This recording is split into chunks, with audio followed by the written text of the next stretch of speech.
CSS has evolved a lot over the years, and because of that, front-end developers are really struggling to catch up with all those new CSS stuff. In this talk, I will going to show you some of those new CSS stuff, but only some, and to tell you the truth, you maybe need 100 talks to get all the new things that are coming in the CSS in the last several years. But before we'll start, let me present myself. I'm Elad Shechter, and I'm a CSS HTML architect at Upright. And Upright is the open source Firebase alternative. And we have a really huge community, and you can see all the project, of course, in GitHub, and to play with it, everything is free. And it's really fun to work in Upright because Upright is a company that it's working 100% remote. There are no offices. And this means that in the last half year, I've been in 10 different countries in Europe, and I'm still counting. And if you maybe already know me, it's because I'm doing a lot of public speaking on CSS, of course, and I'm writing a lot of articles on CSS as well. And I'm the creator of the new CSS Reset project, if you heard about it. It's using all the new CSS feature stuff to create the CSS Reset with all those new features. That on some of these features, of course, we're going to talk about in this talk. And I'm a community leader of a CSS community in Israel. And if you love CSS, the best place to follow me is via my Twitter account. Then let's start with one basic thing in CSS that until not long ago, it was one of the hardest things to do in CSS. And yes, it's to center things in CSS. One of the new way when CSS 3 has started, we kind of creating an element that is covering the entire screen, and we gave this element position relative with width and height 100%. And in the inner element, to center it, we gave it position absolute, and then top 50%, left 50%. And because we need to bring back half of the size of the element, we use the kind of new property. Yes, we are talking about 2010, 2012. We use the new transform property and move half of the size with the translate X, with the translate Y of minus 50% and minus 50% in the Y axis. And yes, it was a really ugly way to center things. And until several years ago, maybe it was one of the best ways to do so. But in 2015, we got the module layout of CSS Flexbox, and CSS Flexbox got it a lot better. Now we can use the display flex on a container and to use it with the two axes of the Flexbox, one with the main axis with the property of the justify content to put it in center, and one in the cross axis, we can use the align items with the value of center. And in this way, if we have one element inside, it will automatically be center. But with the newer model of CSS layout of CSS grid, we can get it even better. We now just need to use the property of display grid and to use another one property of place content center, and that it's if you have only one element, it will automatically be in the middle. And this, I think, is a even more prettier way and even more rememberable way to do center in CSS. But we have a lot more interesting stuff. This was just a warm-up, and let's talk about our next thing. On the web, we want to try to keep for some medias, and media can be images, can be videos, iframes, and that we want to keep the aspect ratio of them. And until not long ago, if you wanted to create an element that keeping the aspect ratio, let's think about maybe iframe of YouTube, okay? The only way that you can do it, it's with the padding hack. And how does it work? We had a container again with a position relative, and then we need to create a dynamic height according to the width of the element. And to do so, we need to understand what the ratio that we want. And if we want a ratio of 16:9, we can now calculate the padding top that it will be in this ratio. How are you doing it? You're taking the 9 divided by 16. It gets you of 0.5625%. This you double in 100%. You're putting this value of 56.25% on the padding top of the wrapping element, And now the padding top is according to the width of the screen. And you may ask why padding top is going according to the width of the screen. This is a really long history of padding top of padding with percentage. Because in the past, if you wanted to give padding of 10% for all the sizes, it needs to be the same in all the sizes. And because of that, padding top is according to the width of the element. And now you have kind of an aspect ratio for the padding top, okay? Now it's keeping the 16:9 with the padding. Okay, but it's just a padding, yes? Now the inner element you need to put on the padding, okay? And because the element is with position relative, the inner element, we will now use position absolute, top 0, bottom 0, left 0, right 0, and sometimes you even need to put width and height of 100%. Yes, it's becoming to be this ugly. This is for the container, and for the inner element, you need to put all these styles. And yes, it's yikes. You don't want to work with aspect ratio in this way. But until several months ago, you couldn't do it in another way. But now we got the special property of aspect ratio. And with one property, in this case, you don't need a container or something. You just put it on the element that you want to use it. It can be an iframe, image, any video, whatever you want. And now you want this element to keep an aspect ratio. You're just using the property of aspect ratio and telling it what aspect ratio you want it to keep. And you need to understand, this aspect ratio property is like a dynamic height. It's like you are writing here dynamic height according to the width of the element. This is really amazing and keeping the way a lot more simple. That you will understand how it works, let's see a demo for this thing, okay? Let's open here a demo. I kind of created here 3 video iframe that keeping an aspect ratio, and in every one of the method, I created it in a different method. These are older method, and this is the new method with aspect ratio of 16:9. And now if I want to change the aspect ratio for this iframe, let's say instead of 16:9, I want to change it to 4:3. I'm changing it to 4:3. Let's keep it, enter, let's see. Okay, now it's 4:3. And you need to understand what is really amazing. This is responsive, it's liquid, it's working. And if I resize the screen, you will see that it's getting smaller and bigger, okay? According to the size of the screen. Really neat feature, okay? But if you will try to use the aspect ratio for images, the image can be squeezed and not to keep how we want us to see it. If you try one time to give an image width and height without the correct width and height, you see the image squeezed and you don't want this effect. How can we solve this problem? Let's see in another example. Okay, in this example, I gave the same different aspect ratio. Sorry about that. Didn't forgot it to put it here. Let's do here a mistake. And let's keep it in this way, okay? Yeah, amazing, great. And as you can see here in this example, I used the same image with a different aspect ratio. And as you can see here, the image is squeezing. To solve this problem, we have another property that is a kind of a friend of the aspect ratio property when we are thinking about images. We have the special object fit property.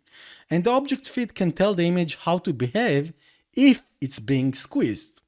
And let's say that we don't want it to be squeezed. We can tell the image, please be covering the size of the element that we created. And in this case, some part of the elements can be cutted if the image is not in the correct size. Let's see it, object fit, and I'm putting the contain. Sorry, the cover I wanted to put here. If you will put the cover, you will see that the top and the bottom are being cutted, okay? But if you don't want that the image will be cutted, you have another value. And if you want to use another value and you want to see the size of the image, it's better to give it a background color that the other parts, we will see them and they will not be transparent without a color. And if you want to effect in another way that nothing is being cutted, you can use here the word contain. And now the other parts have spaces and I color the spaces with the background color. Okay? This is two ways to work with aspect ratio. With the object fit property, we have the cover and the content value. Okay? Nice. Let's skip it to the next time that we don't make any mistake. Amazing. Yeah, let's continue. The next things that I want to talk with you, if you are thinking about CSS selector, they are like a kind of a selecting of array of an elements from all the HTML document. And let's think about it in the easy way that it will be more easier for you to understand. Let's think that we want to choose from a list of elements some specific elements, okay? And let's say we have a list and because we are in a cat presentation, we want to select only the cats. And we can maybe choose them for any animal. If we have maybe only cat and dogs, I can choose maybe only animals that are not a dog. To do that, let's say I have this list and I have here cats and dogs, and I want to choose only the cat, I can maybe create kind of a selector like this, animal that is not a dog. And this, in this specific case, will choose me only the cats because we had only cats and dogs. But what if we have multi-arguments with a lot of different animals and not only cat and dogs? Let's say we have this list that have a lot of different animals, and now we want to choose all the animals that are not a bird and not a fish, okay? To do so, until not long ago, if you wanted to use the not a pseudo class selector, you needed to write two pseudo not classes. You cannot do it in any other way. If you wanted to choose all the animals that are not bird and not a fish, you need to write not every animal that is not a bird, not a fish. And if you need to do more not, it's not. And I don't need to explain you why it's so bad to write CSS selector like this. But until not long ago, this was your only way. But now the not pseudo class can get multiple selector. I can choose every animal that is not a bird and not a fish with a comma sign inside the not pseudo class, and this is a lot more readable. Great? But what if you want to go in a different direction because we are a positive people and we want to go according to the positive, okay? And let's say we have this list of animals and now I wanted to choose by being positive with all the cats and all the dogs. Until not long ago, the only way that you can do it is to create kind of a multiple selectors. It's like I'm creating here a lot of selector and separated them with a comma. In this selector, I'm choosing every animal that is a dog and I'm putting it after pseudo element. And the second is every animal that is a cat, and again I'm putting here the after pseudo element. But what is the problem with this selector? As you can see here, we have a lot of repetition. I'm repeating the animal and I'm repeating the after. But until not long ago, this was the only way that you can kind of selecting multiple things in your own selectors. But now we have a solution for this thing, because now we have the is pseudo class that just solving us this problem. Now I can select every animal that is a dog or a cat and just to putting the after pseudo element, and yay! This is a lot more prettier selector, yes? Great. But with all those multiple argument selector, we kind of creating ourselves kind of a specificity problems.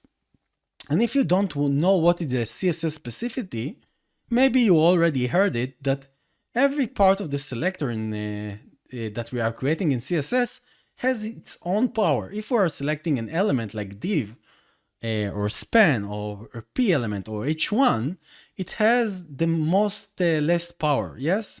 After that, more stronger, we have a class name. More stronger the class name, we have a selector of an ID name. And maybe you already know that if you have one class name, it can win even selector of 5 or 10 or 20 elements, because one class name is always stronger even with 1000 elements in the selector. Yes, div space div space div. One class name will win every time if it will be against only 4 elements. And the same way for a selector of ID, selector of one ID can win a selector of multiple class name, okay? And let's see an example and we will try to understand how we are calculating those CSS specificity in the previous example that we already saw, okay? Let's start with this CSS selector. Yes, remember before we had the not pseudo class that couldn't get multiple arguments. Now we need to count and to understand what it is on CSS specificity. The not pseudo class doesn't have any CSS specificity, but the class name have. We have here the animal and we have here the dog and we have here the bird. And this selector have a CSS specificity of power of 3 classes. And maybe this can make you a lot of problem because the CSS specificity of 3 classes, it's really too much strong selector. But now, with the not pseudo class that can get multiple arguments, it's calculating it according to the stronger one, not to both of them, only the stronger one. And if they are both the same, this CSS selector will have a CSS specificity of 2 classes, 1 class and 1 class, because it's counting the stronger one and they are both the same, okay? And now let's talk about how it was counted in the old way. If we wanted to create a selector that have 2 class name, but with a comma selecting another selector with another one, every one of them is being counted separated. This means that the first one have a CSS specificity of 2, and the second one, because it's the same, kind of the same, 2 class name, it have a CSS specificity of 2 class name, okay? But what will happen if we will do it in the new way, with the is pseudo class? How it's being counted? Because it's one selector, it always will be a one CSS specificity for all the CSS selector that being created here.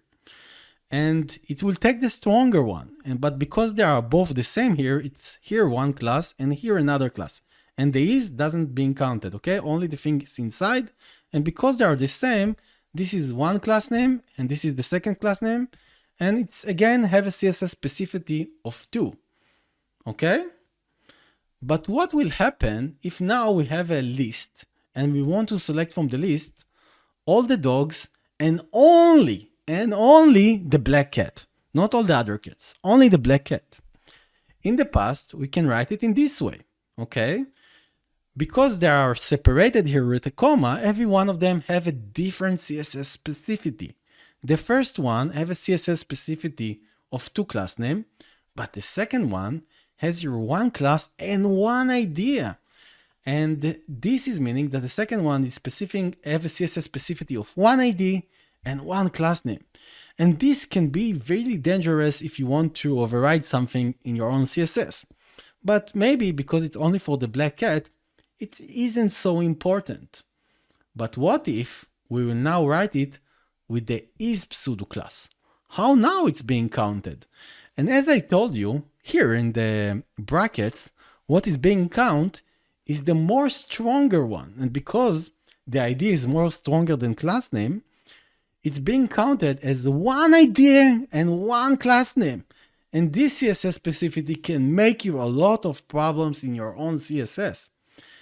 And in the W3C, they understand that they have here a problem and they need to think about how to solve the problem for all the web developers that need to use those new CSS features. And because of that, they thought about how they can solve it and they create for us another feature. As you already know, the is pseudo class can make us a lot of problem if the CSS specificity is getting too much strong. And in most cases, maybe we don't want the CSS specificity. We just want to target other element without the CSS specificity. And because of that, we have another pseudo class like is that doesn't have any CSS specificity. Is working the same, but without the CSS specificity. And this pseudo class is called where. And when you are using the where, everything including the where and everything inside doesn't count in the CSS specificity. As you can see, we have only a CSS specificity of 1 class name, and it's not because of this, it's because the class name that we have outside the animal class, okay? It's counting only it. And a CSS specificity of one class name, I think it's maybe the best way to keep CSS selector in the best level. You don't want to get lower, and you need to try to don't get even higher, okay? To keep it in CSS specificity of one class name, maybe it's the best way. I'm not saying it because a lot of web developers thinking that we need to keep it the lowest that we can, but it isn't the real truth, because with the web pseudo class, we can remove all the CSS specificity if we want, but it can make you the code to be really an ugly code. And let's see this example. You need to understand, if I have this verbs pseudo class that can wrap everything, this means that I can remove from all the CSS selector in my CSS, the CSS specificity, and to give it to a 0 value.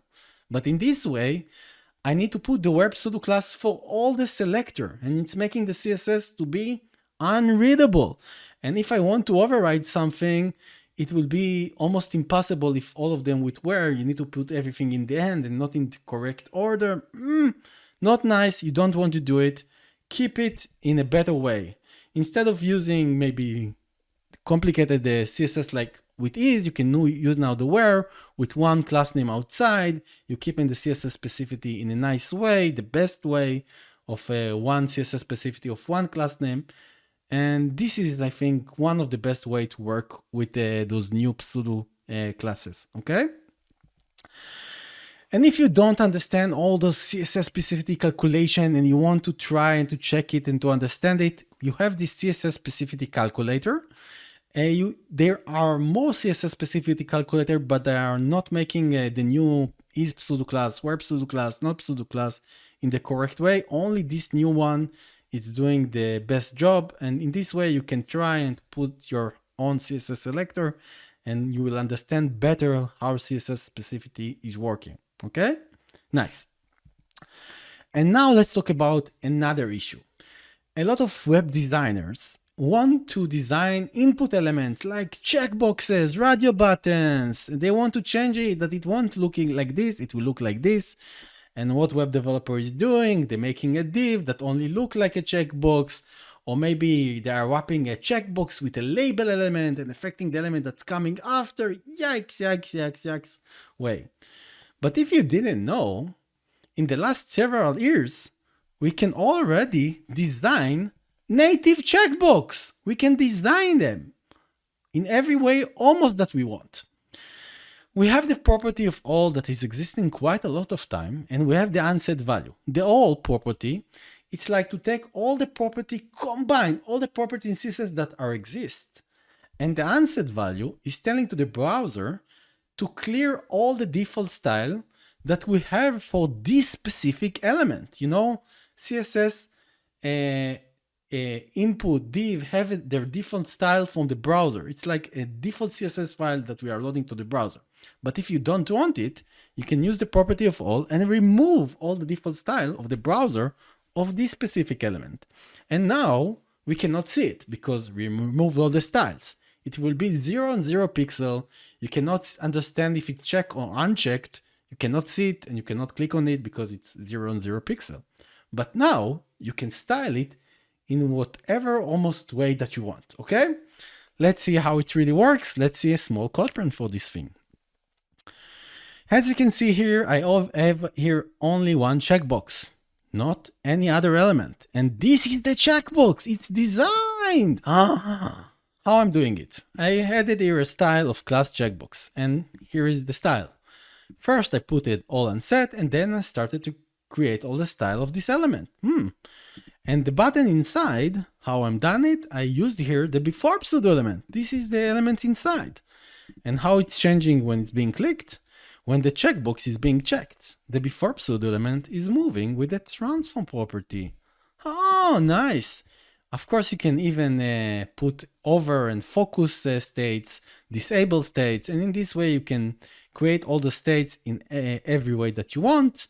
And in this way, I created a design checkbox for you to believe me that this is really the checkbox.